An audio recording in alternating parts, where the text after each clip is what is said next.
Maxime Pontus, parcours scolaire.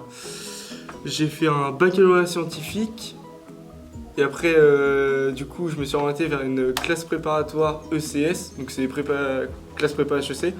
Mais du coup, en fait, je trouvais que la formation était trop théorique et du coup, j'ai vite quitté la classe prépa et il me manquait les stages et la praticité.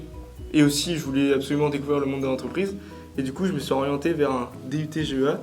Et après, du coup, j'ai fait une option GCF parce que tout simplement, je kiffe la compta et la fiscalité.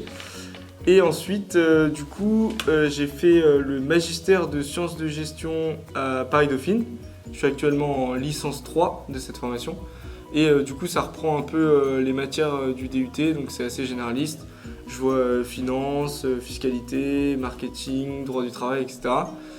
Et mon projet projet professionnel, en fait, je me suis rendu compte que je voulais pas forcément travailler dans les sciences de gestion et que je préférais largement les chiffres et la finance.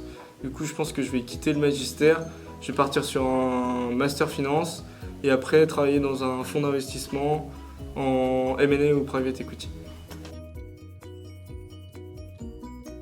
Parce que c'est une bonne université, parce que comparé aux autres universités, c'est une grande école. Enfin, elle est dans la conférence des grandes écoles. En fait, c'est hybride entre école de commerce et université. Et elle est certifiée Equis aussi. Et puis même dans le monde du travail, elle pèse. Conseil, pas de secret, faut travailler. Mais surtout, pas négliger la comptabilité.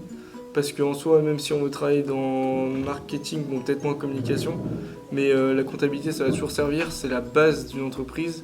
Et si on a compris un peu le processus comptable, en soi, ça peut nous aider partout. Puis c'est nécessaire, quoi. Je suis alternant, je suis business analyst, bon, contrôleur de gestion, dans le groupe Total à La Défense.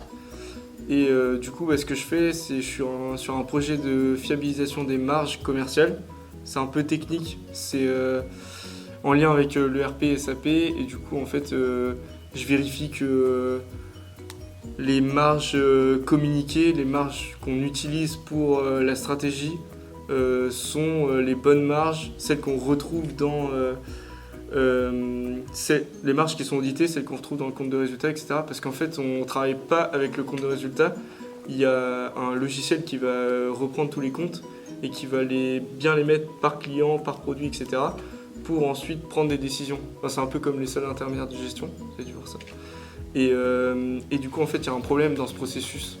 Et du coup, moi, je vérifie que c'est bon, quoi. La fée rouge. Ouais. Après, les amphis de travaux où il y avait 50 personnes au lieu de 200, enfin 120. Ouais. À un moment, il avait fait l'appel en plus. Il n'y avait pas le caout à l'époque. Hein. Ah ouais, bah. Et enfin, à l'époque, c'était il y a 2 ans. Ouais. Et on s'était fait tous choper. Il y avait 50 personnes. Et ils se sont rendus compte qu'il y avait des trous dans l'amphi. Et du coup, voilà. Non, franchement, l'IUT, très bonne formation. Surtout l'IUT de Tours, il est bien comparé aux autres. Si je prends l'IUT Paris Descartes, franchement, on est du même niveau, voire supérieur.